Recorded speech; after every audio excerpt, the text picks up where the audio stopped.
All right, so we have a quorum present, so we'll officially call our meeting to order tonight. And the first item on our agenda is a recommendation to accept our board agenda that's been set for tonight's meeting. I make the recommendation. Second. All right, we have a motion made and seconded. Is there any discussion on that? Not all those in favor, say aye. Aye. Any opposed? All right, so the agenda is set. We begin with the consent agenda tonight, and we have a recommendation to approve that. I make the recommendation. Second. All right, we have a motion made and seconded. There's no discussion on the consent agenda, so all those in favor say aye. Aye. Any opposed? All right, it is approved. We've had no delegations asked to address the board tonight, so we will move right into our spotlights. And we do have a couple of spotlights that we want to feature, and I'll have Mr. Fields introduce those. Well, before I ask Mackenzie, so she can kind of catch her breath, I'm going to make knowledge of the banner that was given to us, the first of this week, in the back of the room.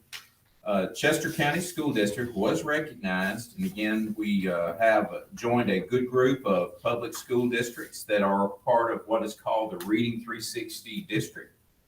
This, not only the banner was provided, but this is the great work that's going on in all of our schools, primarily for the lower grades. But all of our schools have a high attention to improving literacy. And our elementary school at East Chester was visited by one of the deputy commissioners of education last week, Dr. Lisa Coombs. And from Jill Faulkner's testimony and followed by Randall's testimony. It was a really good visit. Saw some great instruction in classroom involvement and engagement with the students. So we wanted to recognize, we're going to put that banner somewhere more strategically than just on the board, but I just want to make it aware of you guys that our school district is really doing some great things. Again, early literacy and secondary literacy have a strong focus in the upcoming years. We know that literacy really drives student retention in school, making sure that our graduation rate continues to grow, and workforce development is really key. We know that literacy, all the subjects, but literacy seems to have that high mark that if a student is at reading grade level as early as at third grade, then they have measured that against graduation rate for high school students. So we want to continue to work hard, making sure that our students are reading to learn after they learn to read. So it's an ongoing task, but it's a worthy task. And I think that our staff, educators, leaders, both at the school level and district level, have done an exceptional job to get our teachers making good progression toward the right path. So just proud of their work. But for right now, we've got in person Mackenzie Wallace. You come on up, Mackenzie. Mackenzie is a junior at Chester County High School. And as I had shared with you folks in the board packet, she is one of the first in a long time.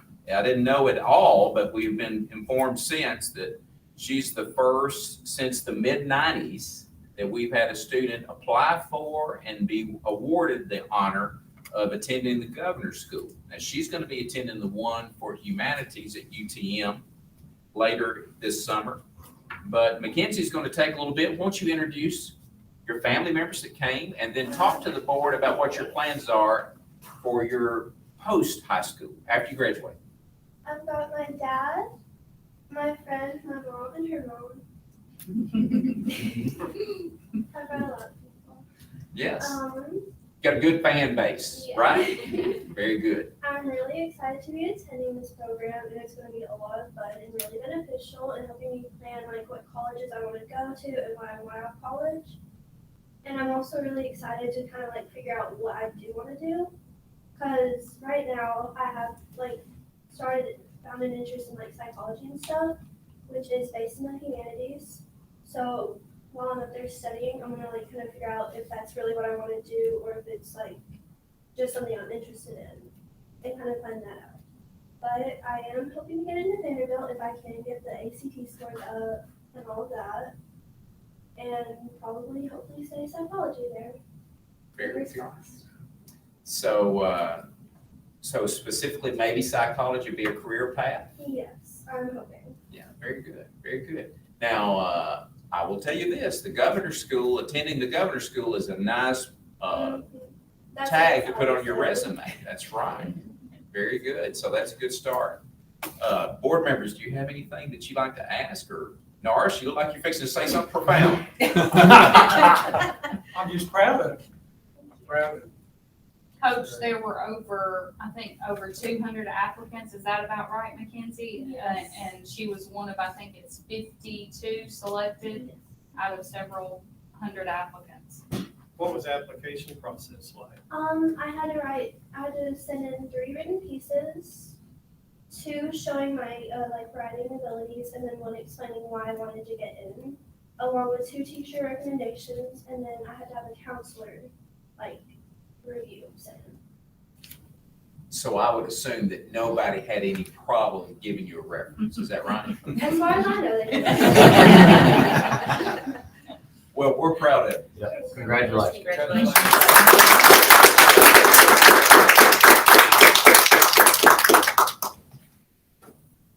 Very good. Well, as we move on in our board agenda tonight, the next item we want to look at is we have a recommendation for an emergency purchase of an intercom system for Chester County High School, and we'll have to go into some more detail about that. Well, I learned about this, I guess, this past week, and Britt had told me that the intercom system was not acting or working properly. And, in the school that large with that many classes, it's necessary for them to have that two-way communication. Your bell system is all joined, your clock system, everything is connected to that. So again, as we've had to consider before, when HVAC units have gone out in really inappropriate times, that it requires us to take some movement to make these purchases that is contrary to the bid process. So that is my request, that we go ahead and take action now rather than waiting any longer for the bidding process. I'll make the motion that we do this. How long will it take to get the, now with material and things like that? Is there a time? 3 weeks. 3 We're gonna weeks? have to wait. Okay. So, yeah, I'll make the recommendation. I'll second that motion. Okay, Norris has made the recommendation that we go ahead and approve this emergency purchase, seconded by Mark. Is there any other discussion, any questions about that? If not, all in favor of this approval, say aye. Aye. Any opposed? All right, so that is approved. Next, we want to have a recommendation we have in front of us for an awarding of a lawn care service bid, and you got some more details about that. Well, and again, at the last board meeting, I reflected on the fact that we had shared at that meeting that we were pursuing an RFP we're doing the research to pursue RFPs for 2 areas. One was lawn care service, and the other one was possible bus transportation service. And as I said then, we still have the critical need now. We're having a hard time finding staff that can do this. And what's usually having to happen is we're having to pull people off of other work details to mow. And, we've been in that where we've been able to find some staff who can serve that capacity just on the lawnmowers. But, we had a freak situation last year with a lady that came in and was going to serve in that role. And the very first day she injured herself and could not mow the rest of the time. So again, we have sought to, instead of having to pull people off or having to question which one is a more priority. I don't know about you guys, but last summer, during the growing season, a lot of wet days, but the days that the grass could grow, it did. And it grew out of proportion, and it was not really kept as well and manicured as well as it should have. And I really, again, all of us take pride in how our yards look. And especially with this being the public's yard, we want to make sure that we're doing our very best to take care of it. I provided you guys the cost for that rotation of each cycle of mowing. And I did talk to the other lawn care service that had pre-bid attended the meeting. And they said that that price was within their range. That, again, as you can imagine and know, just like us, that the cost of things have gone up quite a bit. The chemicals, the fuel, even as he shared with me, the cost of the plastics, any type of hardware that they're using has any plastic, all those have really gone up quite considerably. So anyway, it's a little higher than what we wanted, but again, based on the word that I trust of the other lawn care service, they said it was within their range. Does that price include all the school property, or is that for limited, That is all the school property all the mowing? except for the actual game fields, football, soccer, basketball, or baseball and softball. But that includes all their, or, you know, all the outside areas, outside the fence, outside the playing areas. Troy, was it discussed when they would mow? Yes, it was. I actually, you can, as a testimony to Brett over there, I had a conversation with the one who did submit the bid. And I said, we don't want you to mow on Sundays. And he said, that's easy because we don't work on Sundays. So, you know, they'll be able to mow away from campuses without the fear of hitting a rock into somebody's windshield while the kids or the staff are present with their vehicles. Because there's plenty to mow during the work days for those, but then they can work, you know, in the afternoons, evenings, and weekends on Saturdays. And they're going to be, we're going to be taking care of like an initial, like shrub. They're gonna do the flower beds in the front. One time, I'm gonna try to do it at the end of July, so we start the school with a fresh mulched trim flower bed in the front, for those schools that have it, some don't. But And that's included in that price? that's, no, it's not, That's an that's one time extra I put in the bid, Okay. but it's $5,000 and that's But that's what mulch, these people, weed, trim and get it ready. do for a living. So it's not like it's us. So they will put the mulch in. I'll make a motion. Second. Second. I'll make a motion that we accept the proposal submitted by Fresh Cut Lawn and Outdoor Services. Is there a second? All right. The motion has been made and seconded to accept this bid that has been submitted. Any other discussion or any other questions? All right, all those in favor of approving that, say aye. Any opposed? All right, so it is approved. The next thing we want to look at is we do have a recommendation to raise the mileage reimbursement amount within the school system. So Troy will share a little bit more about that. Well, it was spurred on by one of her staff who does have to travel from campus to campus for her work duties. And when she asked, I sought out information with Stacy, and then through that research, we discovered that our own state level of mileage reimbursement was raised January, I think, the 2nd. So the rate that is reflected in your board packet is the state rate reflected since January the 2nd. So it's my recommendation to follow what the state already has as their level. We have a motion to approve this. I make a motion to approve it. All right, motion is made and seconded. Any question or discussion? All right, all those in favor say aye. Is there any opposed? All right, it is approved. All right, just have next, just any updates or questions that anybody might have. Anything within the school system, any updates you want? Well, you know, and again, as I start off with the updates, as we've been doing for over a year, fortunately, I'm looking at the opportunity to say it and mean it, that we may be in a post-COVID environment.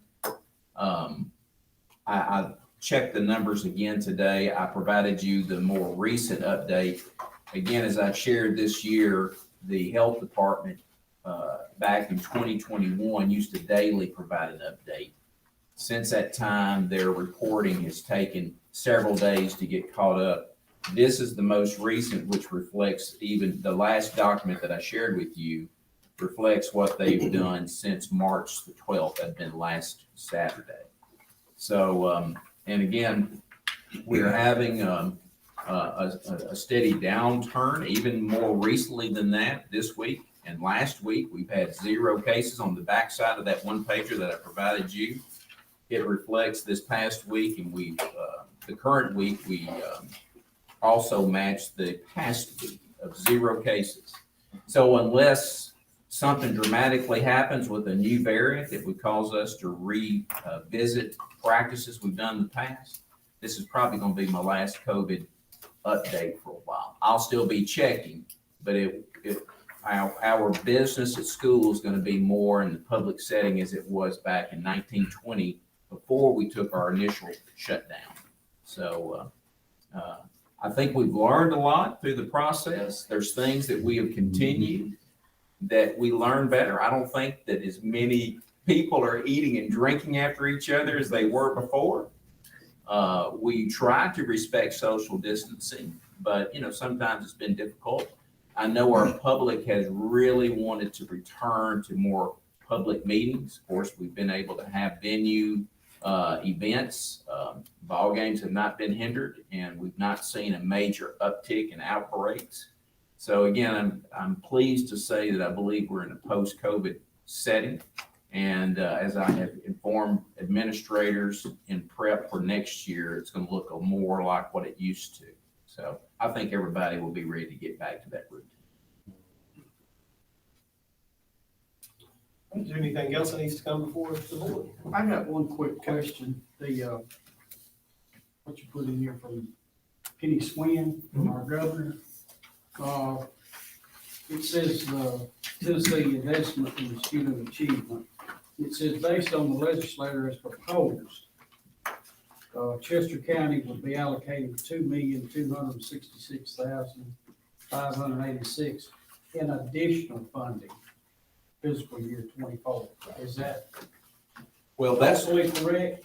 Well, you read it right, proposed. Okay. So everything is working off of predictions. Of course, when we get our first estimates for even our upcoming fiscal year, it's all estimates until July is actual.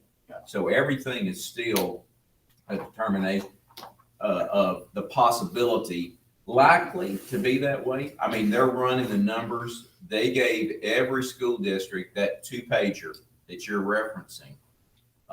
The comparison, though, is a comparison of our current funding formula, which is called the Basic Educational Plan, the BEP, and how it's calculated. And they're comparing the BEP, which if legislation passes, as they hope it will, that it will be replaced, the BEP will end in the fiscal year 23, next school year. Then this will be the following school year, 24. They're deliberating it now. It's in subcommittee, leading to full committee now with this legislation for 24. The changes, the one that has been spoken most often is where the BEP is a resource-based funding formula because it's got 4 major components: the instructional component, or the teacher component, the instructional component, the benefits component, the non-classroom and the classroom components. And again, all that's based on student enrollment and other factors. This one is going to be solely based on student resource. And it's a formula where there's a base number that every student in the state of Tennessee will earn for that school that they attend. And then they have additional weights. It's kind of outlined with some of your additional things that I've tagged in your plan. The state has routinely made an effort to educate in small chunks for everybody to realize what this new look will be. There's other states in our country that are already using a student-based formula. It's not exactly the same, but I think that if I recall, and I don't have the names of the other states, but there's only 2 states that have a funding formula with the base being as high or higher than our 6860. So every student, regardless of what they bring to that school, will come with, I say they will come, they will have, when they walk in that building and enroll, they will bring $6,860 for their role, but now if you have, and we do qualify for sparse, because rural settings are considered not rural, but they're called sparse, meaning you got 25 or less students living within a square mile of the campus, then you get an additional weight added to it. If you qualify for certain eligibilities because of your special needs and you require some additional support, depending on how much that support is, ranks you higher and higher in those weights. There's also, if you qualify for free reduced lunch, you get additional weights.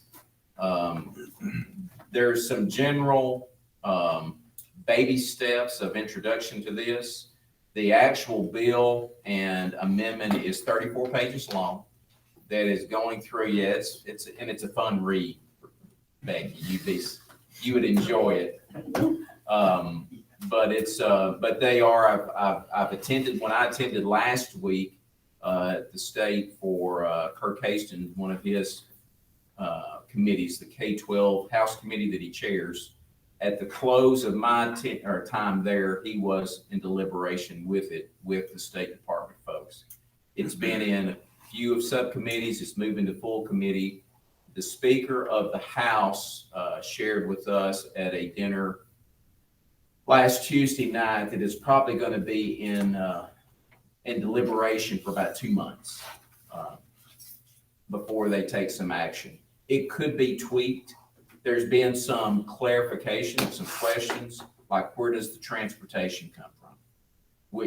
How can we, or how are we justifying transportation?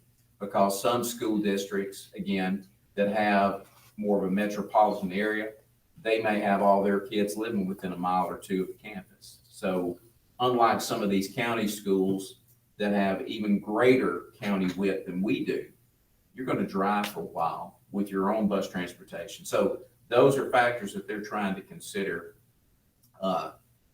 The opinion is this is going to go through. There's still some tweaking to do with some of the amendments, some of the positions. I'll tell you one fun thing that's going to happen if it passes as it reads now, that there is a requirement for all funding groups to get some professional development about it. That's required. If you're going to get the money, we've all got to get educated about it. So I guess they want to have it where everybody who has to put their hands on it, and that includes directors of schools, CFOs, board members, county commissioners, are going to have to get educated with it. So there's a lot of conversation going on right now. I suspect, and there's additional monies that they're adding to it. So that's what I think is going to be what pushes everybody to accept it. And then it'll be something that we'll just have to learn to live with and grow with in the future. Anybody have any other questions or anything else that's come up? I have shared with all, if I may interrupt, I have shared with all of you guys, I believe, I know I've shared with you. I've got a file that I'm keeping for everything new that they provide, but the state has a habit of just giving you a one-pager. They don't give you a dissertation to read. They usually just give you a one-pager with some graphics. I don't know if that's a better way of making us feel more comfortable with it. But as I receive those from the state, I'll share those with you guys. And you can read them at your discretion. We'll learn more as it gets more into the weeds, especially with whatever passes. All right, well, I'll share that our next meeting will be Thursday, April the 14th, and we'll be meeting next month at Jacks Creek Elementary School. So we'll make plans to be out there and spotlight them as well. All right, with that being said, we've come to the end of the agenda, so this meeting is adjourned.